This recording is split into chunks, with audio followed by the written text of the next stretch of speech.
The story of the kings and queens of England is more surprising than you might think. It's a fine drama, 1,000 years of tales of lust and betrayal, of heroism and cruelty, of mysteries, murders, tragedies, and triumphs. The story of the Stuarts is, when you think about it, the most surprising of all. It's the story of a country deciding that it should abolish the monarchy and become a republic, and then, without any outside force or pressure, overthrowing the republic and making itself a monarchy again. That never happened anywhere else. Why did it happen here? James became King of Scotland when his mother Mary fled to England in 1567. He was 1 year old when he was crowned James VI. He grew up learning how to steer a path between religious fanatics and the violent Scottish nobility, and at the same time acquired a serious scholarly education. He was very proud of that. He pleaded for his mother's life, but accepted the fact of her execution by the English Queen Elizabeth. Business was business, and he had no memory of Mary. He'd been taught that she was a scarlet woman, and she had, after all, murdered his father and taken a lover.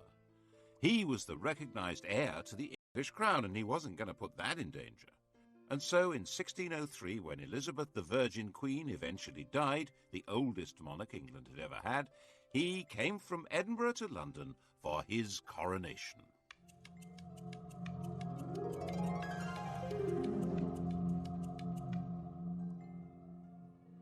He was openly bisexual. The word in London was that Elizabeth had been a king, and now they had James the Queen. In Latin, of course. By the accident of heredity, England and Scotland were now united in a single kingdom, Britain. Everyone had high hopes of James, especially the Roman Catholics, who thought that his distaste for bossy Scottish Presbyterians would encourage him to lift Elizabeth's restraints on their worship. They were wrong about that. So a group of well-connected Roman Catholic terrorists planned to blow up the entire political structure at the opening of Parliament in 1605. They brought over an explosives expert from the Low Countries. He organised placing 2.5 tons of gunpowder in a cellar under the Palace of Westminster. It's a sign of how secure England became that for the last 200 years, November the 5th, the anniversary of Guy Fawkes' capture, has been simply an excuse for a fun night of pretty explosions. A chilling resonance. Al-Qaeda terrorism has tainted many people's idea of Muslims, which perhaps makes it easier to understand how Fawkes' terrorism affected people's idea of Roman Catholics. Actually, James himself was more sympathetic to high church than to low, because the followers of Protestant sects did not want priests and bishops to do religion on their behalf. In the Protestant view, the godly man has his own Bible, the devil's agent is a priest with a Catholic prayer book. James felt that people who didn't have respect for hierarchy in church would be equally disrespectful of authority in general. No bishop, no king was his fear. And the authority of the king was very dear to him. He spelled out his ideology in masks, theatrical balls, in his new banqueting house in Whitehall. His intellectual take on the job was that he was God's deputy and that he ruled by divine right as the absolute sovereign power in England. Having been raised in Scotland, he was baffled by the idea of common law, the notion that law was in the hearts and minds of the people, expressed through the precedents of the courts and their juries of ordinary folk. But this was the essence of the English system. It had been essential for the Normans to operate that way, as foreign rulers in a land they didn't know, and it had become embedded in the fabric of English life. Henry VIII and Elizabeth had the position of tyrants, but their tyranny required popular consent. They had to be popular in order to rule. James wasn't good at being popular. He was head of a court, a place of factions and favourites, and was grand in a very private way. One example of his sense of power and duty was in his treatment of tobacco. It had been introduced from America by Walter Raleigh, and Elizabeth had felt rather alarmed by it. It made her feel ill. She bet Raleigh that he couldn't weigh the smoke that came out of a pipe. Raleigh knew how to perform. He weighed an ounce of tobacco, smoked it, weighed the ash, and the missing weight was the smoke. Elizabeth laughed and paid up, saying she'd seen men turn their gold into smoke, but this was the first time she'd seen smoke turn to gold. James's whole approach was different. He disliked smoking and felt it was his duty to protect his subjects. But he was a rational man, a teacher, so he wrote a pamphlet, Counterblast to Tobacco, explaining that it was loathsome to the eye, hateful to the nose, harmful to the brain, dangerous to the lungs, and in the black, stinking fume thereof. He wanted to persuade people by the force of his argument, so he published it anonymously. Of course, no one took any notice. So, as the wise and kindly father of his people, he banned the growing of tobacco in England and increased the customs duty on tobacco by 4,100%. And reissued the pamphlet with his name on it. His whole approach was based on rational thought, not an English habit, and what he saw as the absolute authority of a king, also rather foreign to them. And his authority was not backed by any army, and his income was too small to run both the court and the government. The regular royal income came from rents on lands, feudal dues, and customs duties. But the flood of gold and silver coming to Europe from the New World had created inflation, reducing the real value of that income. Medieval government was designed for rather static farming economies and vast estates. Towns, run by common folk with special liberties granted in charters, had been useful little add-ons. But now international and intercontinental trade had blossomed. The nobles had declined, the towns had become major financial centres. Inflation, the growth of Protestantism, a lack of respect for traditional authority, the emergence of assertive members of Parliament, none of this was restricted to England. But in England it had a slightly different flavour. Everywhere else the ruler made the law, he was the law, but not in England. Kingship existed under the law. James simply didn't understand this. He was certain that the job of king meant being above the law. And being James, he not only understood this was the problem, but said so as a matter of principle. And when the Lord Chief Justice disagreed, the Lord Chief Justice got the sack. James was, people said, the wisest fool in Christendom. He needed to raise taxes, but taxation was always regarded as a special event. Taxes might be levied if there was an emergency need for cash, but the law said that this could not be done without the agreement of Parliament, which gave the Commons the chance to present demands to him. They expected what was called redress of grievances before granting him supplies. And these were exactly the kind of people who tended to be Puritans, low church, with no real sense of proper deference to people better born than themselves. So he avoided that as much as possible. His way of life didn't help either. His diversions were hunting, an obsession, and took up with a pretty young Scot who'd been his page. Robert Carr was given the estate of the executed Walter Raleigh and quickly became a viscount and a privy councillor. When Carr decided to wed the married 17-year-old Countess of Essex, who hated her husband, James helped to sort out the divorce. The Countess's family, the Howards, detested Carr but realised this was the best way to get into favour at court. Carr's close friend, Sir Thomas Overbury, tried to warn him off that filthy, base woman, which annoyed the Countess. So the sweet young couple poisoned Sir Thomas, which opened the door eventually to the Howards' enemies, who exposed the murder plot to James, while providing him with another very beautiful young man, George Villiers, to take Carr's place. Carr and his wife were sentenced to death, and Villiers, whose legs were wonderful, became the Duke of Buckingham, and the murderous couple were pardoned. James wasn't exactly a Puritan's role model. By the time King James died, aged 58, in 1625, the king and the Puritans were set on course for a direct collision, and his son Charles wasn't going to change direction. The new king was 25 years old, gauche with a nervous stammer, but deeply conscious of his place as God's anointed ruler of Britain, the new father figure, and he played the part of absolute ruler as well as he possibly could.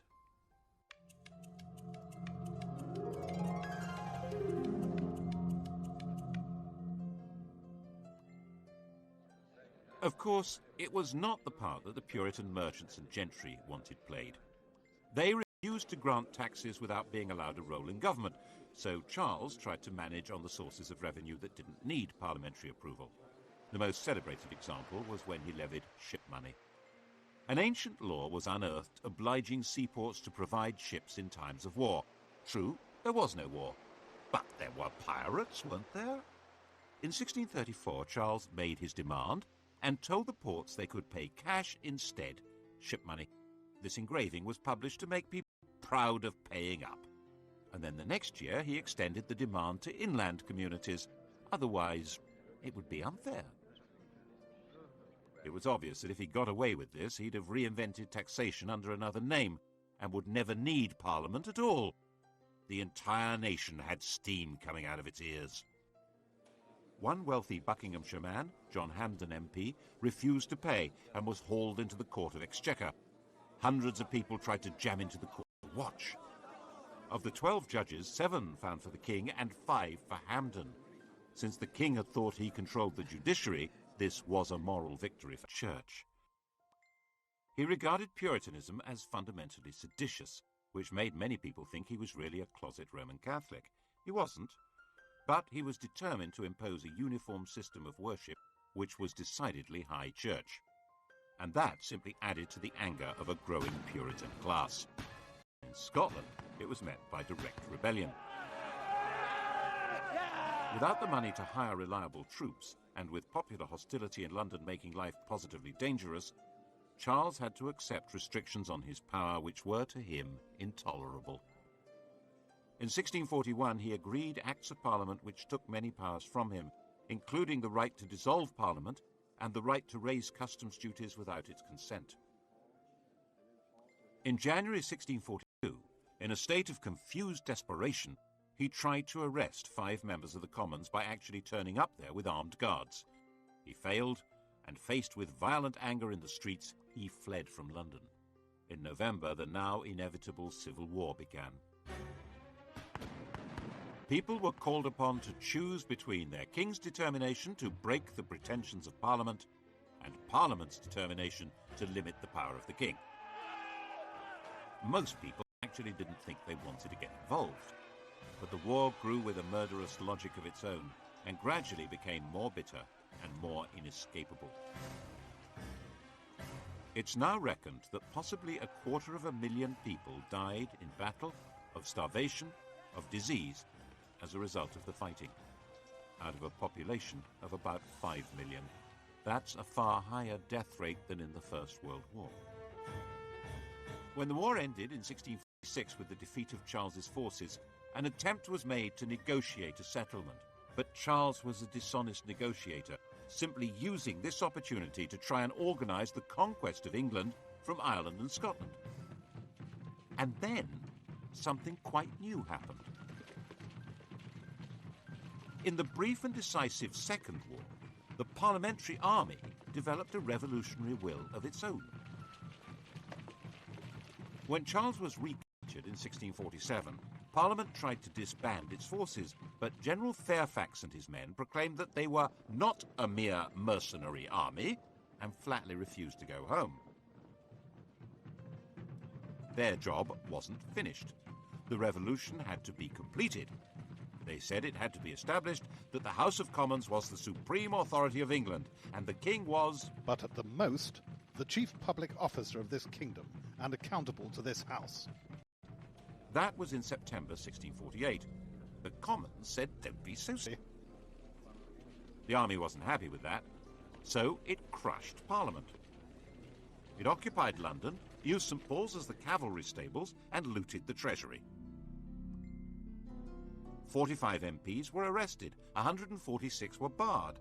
The rump that remained were in effect the members chosen by the army, who would do what it wanted, which was to put Charles on trial for treason for levying war against the Parliament and Kingdom of England. The rump Parliament, as people called it, resolved that they could make laws without the consent of the king or of the House of Lords, and then passed a law setting up a court to try the king. Charles said that he didn't recognize the court, as someone needed to explain to him what authority it possessed.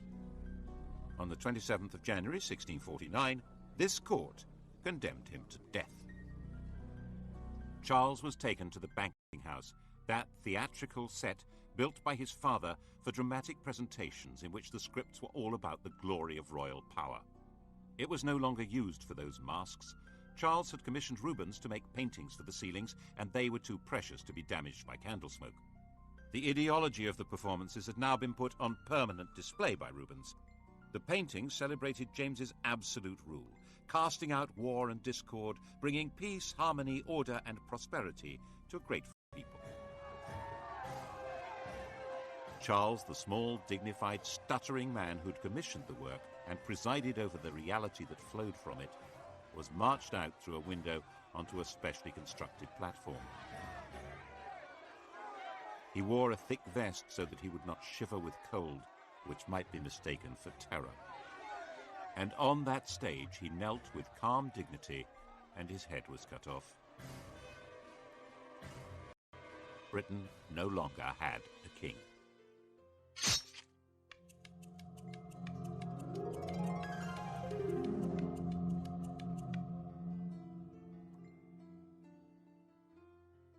A week after the execution, Charles II was proclaimed king in Scotland. But Charles I's 18-year-old son wasn't there. He was in the Netherlands. He'd fled to France with a group of supporters 4 years earlier, and his one brief attempt to provide military help to his father in the Second Civil War had been a failure. His object now was to find a way of recovering his father's throne, and to hell with that stuff about being an absolute monarch. He landed in Scotland in 1651 and was prepared to sign up to whatever was asked of him, including agreeing to his father's blood guilt and his mother's idolatry and becoming Presbyterian. If that's what it took to be proclaimed king, do it. The new English Republic wasn't going to stand for this. Were finally defeated at Worcester. If he'd been caught, he would probably have been killed. The story of his escape, disguised as a Worcestershire yokel, became a famous legend. At one point, he spent all day hiding with a companion in an oak tree while the Roundheads searched for him below. It became a celebrated story in a way that didn't bode well for the Republic. Charles looked dashing and daring, while the Roundheads looked ridiculous, incompetent, and heavy-handed. Throughout his 6 weeks' flight, he remained cheery, polite, and very resourceful, ending up in the George Inn at Brighton. It's interesting that none of the 3 or 4 dozen people who recognized him were moved to betray him, either by the potential death penalty they faced or the £1,000 reward they could collect. He got away to France, then to Germany and Brussels, living in a kind of limbo, short of money and with no coherent plan of return. So how did he do it? After the execution of Charles I, England was a republic. Look at what happened to the design of the Great Seal, the official mark on statutes and proclamations. Here's Charles's seal, the seal of a king. He canters on horseback with his greyhound running alongside, and the Latin motto means Charles, by the grace of God, King of Great Britain, France and Scotland, defender of the faith. After his execution, the new republic was in theory ruled by the House of Commons, so instead of a king's seal, the Great Seal was the seal of the House of Commons. It shows the Commonwealth, a map of Britain. And on the other side are the Commons themselves. And the motto simply says, 1651, in the 3rd year of freedom by God's blessing restored. In English.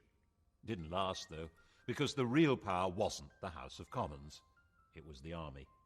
For a while, the army was too busy to take much notice of England. It was occupied with the destruction of Ireland, where a large part of the population were irredeemably loyal to Catholicism and the monarchy. But when it finally turned round and looked at England, it found that there still hadn't been a thoroughgoing Puritan revolution. So, in 1653, Cromwell, the army's most powerful general, cleared the Commons at sword point and installed a new parliament, which he thought would be more capable of bringing about a revolutionary transformation of society. His own Chamber of Righteous Puritans, the so-called nominated parliament, turned out to be no more to his liking, and he dismissed that too, installing himself as the Lord Protector. And the Great Seal was now his own. It shows Oliver Cromwell on horseback, just like Charles, but stepping out very stately rather than cantering with a greyhound. And the Protector Oliver. In Latin. In what sense was this a republic?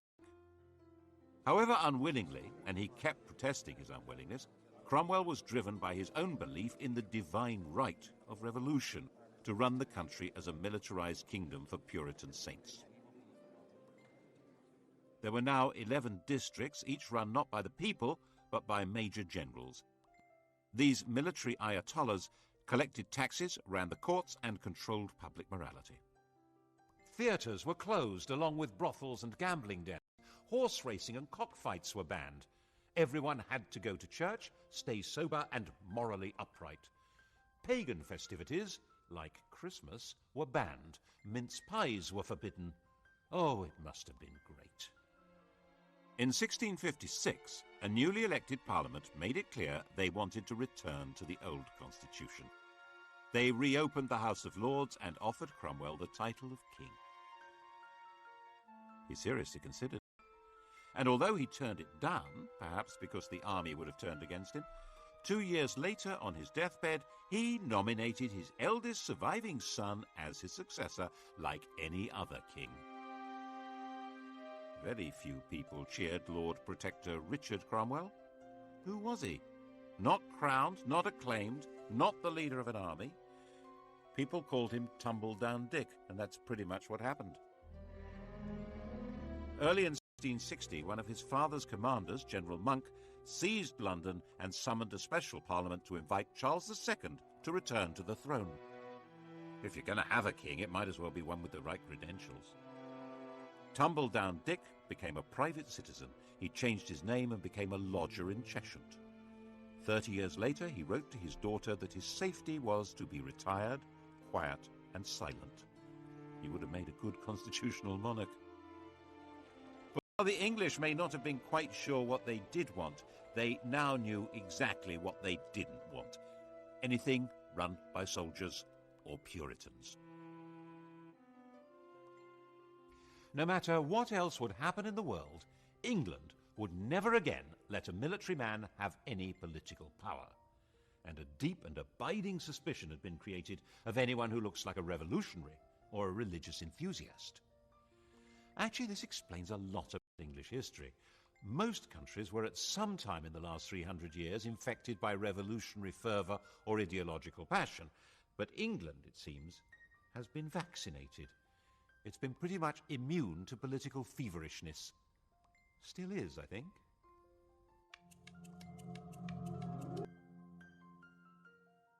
Charles was really a very popular king. His manner was light and easy, his court dissolute and cheerful, his sexual enthusiasms generous and very, very un-Puritan. As those great historians Sellers and Yeatman put it in 1066 and all that, not so much a king, more a monarch. The years since his father's execution were called the Interregnum, and the idea was to pretend that nothing much had really happened. The parliamentary records for those years were torn up. An Act of Parliament gave the new king control of the armed forces, and Parliament agreed to give him an inadequate annual revenue. 10 of the people who'd been involved in the execution and trial of Charles I were themselves put on trial, and then hanged, drawn, and quartered. Cromwell and 3 other military commanders of the parliamentary army were also put on trial.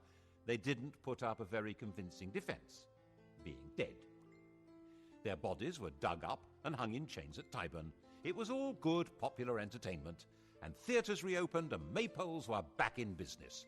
Merry England had been restored. Charles had given a written promise of pardons, arrears of army pay, and what was called liberty of tender consciences in religious matters. He also confirmed land purchases made during the Interregnum, which helped maintain stability but was a bit of a blow to cavaliers who'd lost their wealth and their land by being on the wrong side. In a way, the sense of a new beginning was strengthened by the destruction of the capital, plague and fire. plague was a swift and grotesque disease, which had erupted frequently before, but in 1665 it took a firm grip and killed about 20% of the city's population. London was largely turned into a ghost city as the survivors fled. The king, who'd moved to Hampton Court, gave £1,000 a week to London charity. And then London began to burn. The king returned to the city with his brother James, the Duke of York, to take personal charge of firefighting in the streets.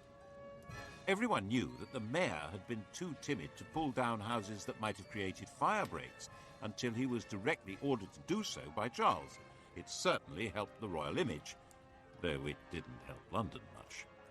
The old, rotting, diseased structure was purified by an inferno that simply burned the place away as thoroughly as if it had been blasted by a nuclear weapon, and a lot more cleanly. And the new city that arose was a classic image of the political settlement of the restored monarchy. The old arcades was rejected. That was the sort of Renaissance princely city that existed on the continent. They were the stages on which state ceremonies could be impressively performed by grand leaders, not needed here. Rennes was allowed to build a new modern cathedral and a swathe of churches in which altar, pulpit and congregation are positioned to be equally important, not too Roman Catholic, not too Puritan. But the old street plan was retained. Everyone could rebuild their own place on their own plot, and the narrow streets and little alleys of medieval London that still existed in everyone's memories regrew from the ashes. Even now, neither German bombs nor modern developers have quite destroyed them. There mustn't be another fire. Laws would insist on flat fronts, no overhangs, more brick. But the old city that had no overall plan, not even a basic map, reappeared with modern improvements designed not for a new life, but for a better continuation of the old one. Exactly. There was a general desire to better continue things as they had once been, rather than invent something new, or imitate something foreign. There was one other marker in the rebuilt London that showed what kind of country this now was. This fine column. It marks the site where the fire had begun. It shows the destruction of the city. There's Charles surrounded by liberty, genius and science, giving directions for its restoration. And there was originally an inscription explaining that the fire had been deliberately begun by papists. In order to the carrying on their horrid plot for extirpating the Protestant religion and our English liberty, and the introducing popery and slavery. It was nonsense, but a French watchmaker was hanged for his part in the non-existent plot. Robert Hubert. He wasn't in London when it happened. There was a pathological fear of papists. Awkward. Charles had a pension from the King of France given when he'd promised to convert to Roman Catholicism. The trick to being a king in this situation was, Charles understood very well, not to say exactly what his job was. There was a parliament, and it was beginning to form parties, one pro-monarch, one anti. But Parliament didn't actually rule the country. That was done by the king's ministers, a kind of cabinet government, referred to as a cabal, which meant that Charles wasn't seen as entirely responsible for things going wrong, which they quite often did. The Earl of Rochester wrote a mock epitaph on Charles's bedchamber door. Said a foolish thing, nor ever did a wise one. Charles saw it next morning and said, "Quite right, my words are my own, but my acts are the acts of my ministers." Charles died in 1685, 54 years old. On his deathbed, he converted to Roman Catholicism. He had no legitimate child left alive. The next in line to the throne was his brother James, who was already a Roman Catholic. This really wasn't going. James II was only 3 years younger than Charles II. He was the oldest man ever to have succeeded to the throne. To start with, nothing much seemed to have changed. Both brothers had led quite similar lives. Both were enthusiastic womanizers. Both seemed reasonably pragmatic. But the way James handled his first big crisis began to create alarm.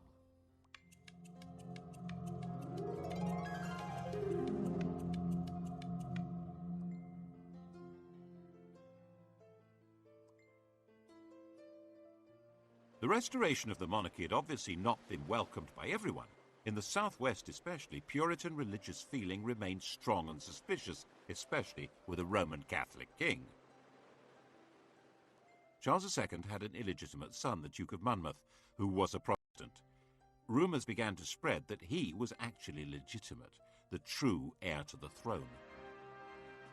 Monmouth came over from the Low Countries and began a rising in the southwest, where he was proclaimed King Monmouth. The rebellion was crushed. James, determined to make an example of the rebels, ordered the arrest and punishment of everyone involved. At each centre, Dorchester, Taunton, Exeter, Bristol, Wells, people were rounded up. A special court known as the Bloody Assize, punishing not just rebels, but anyone who was accused of even helping the wounded.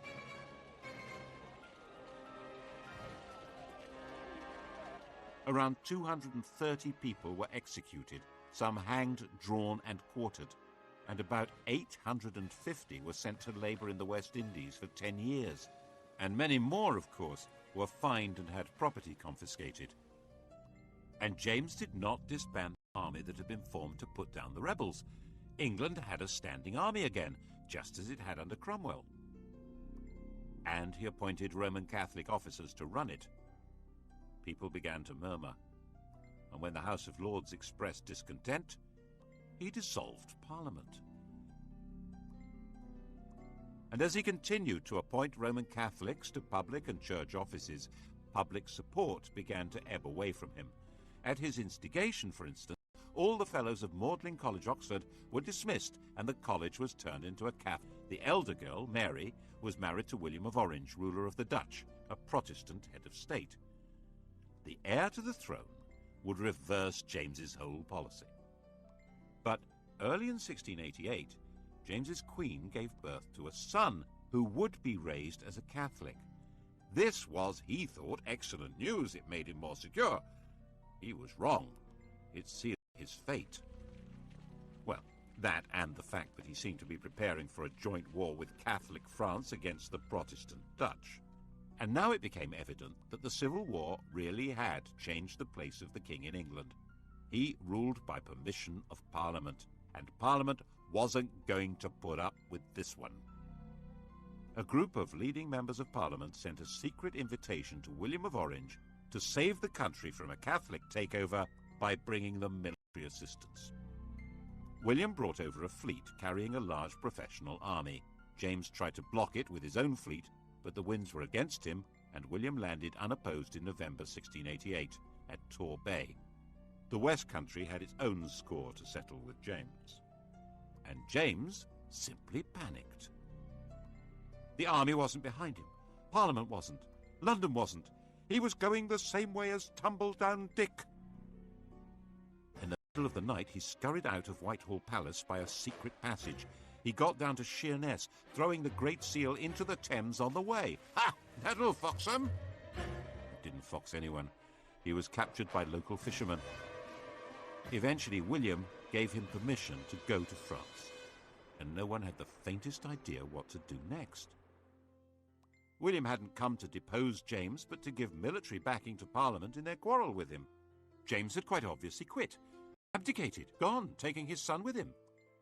England, having failed to be a republic, had failed to be a monarchy. It was a bit of a puzzler. Perhaps William should declare himself king by right of conquest. He didn't think so. Parliament wanted Mary to take the crown, James's daughter after all, but she insisted that her husband was boss, and he didn't intend to play the Duke of Edinburgh role, 2 paces behind the ruling lady. This short, stooping, asthmatic man with bad teeth was tough and shrewd. He was himself a grandson of Charles I and wouldn't make a humble consort. In the end, a deal was struck. They would both be sovereigns, Mr. and Mrs. King and Queen, by the invitation of Parliament.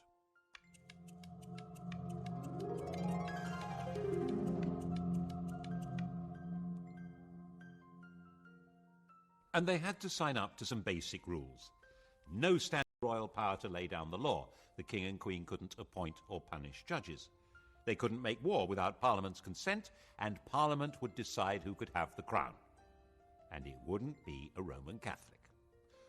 All the questions posed by the Civil War were finally answered, and it was called the Glorious Revolution, because in the end, the whole basis of royal power was redefined without anyone being killed at all. Except in Ireland, of course. James, with French backing, decided to make a comeback through Ireland. It was, after all, one part of Britain where a Catholic king could expect some enthusiasm. Protestant settlers had been brought into Ulster, and they held Londonderry and Enniskillen against the Catholic regiments.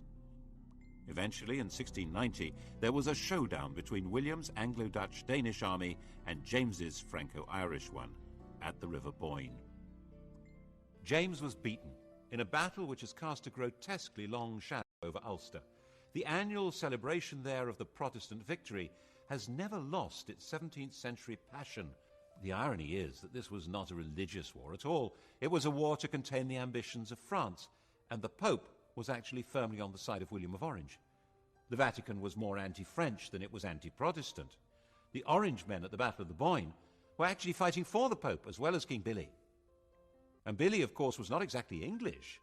His native tongue was Dutch.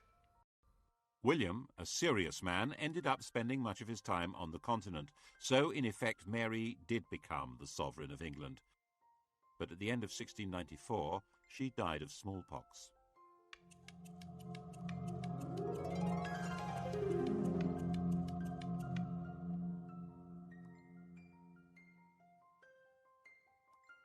England was now in effect ruled by an oligarchy through Parliament. The king had a role, but by no means a commanding one. Part of that role, as he saw it, was to push forward religious tolerance in a fundamentally intolerant country. Tolerance does have its limits. At his death in 1702, the question of the succession had already been agreed and settled. The crown passed to Mary's sister Anne.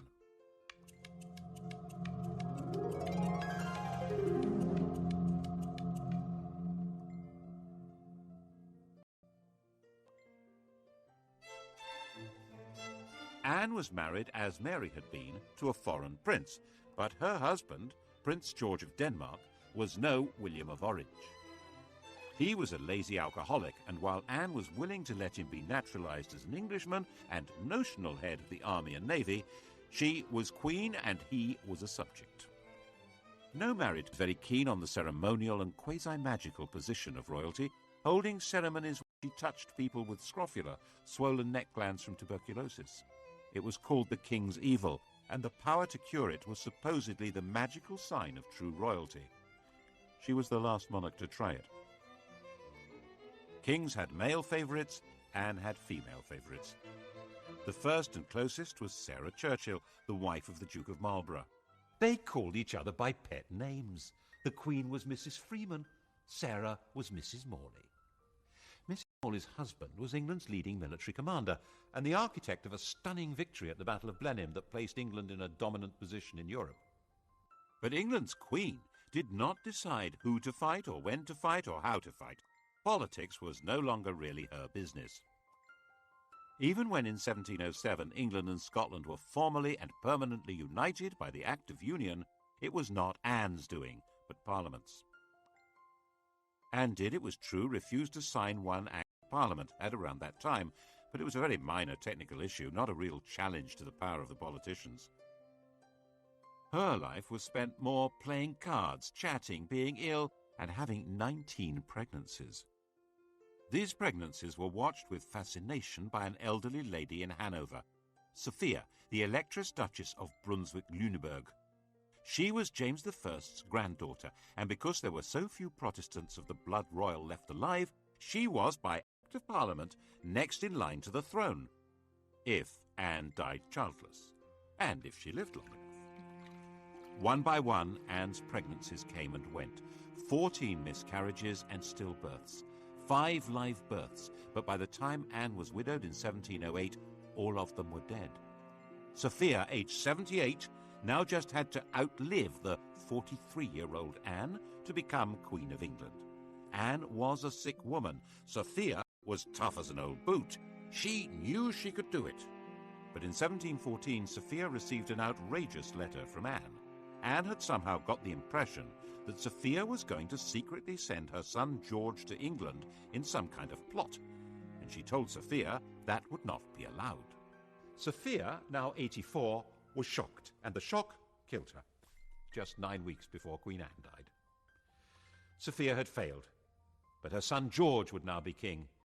In theory, a very weak constitutional monarch, but that hardly explains why 65 years later Englishmen launched a new war against royal tyranny and thousands were killed.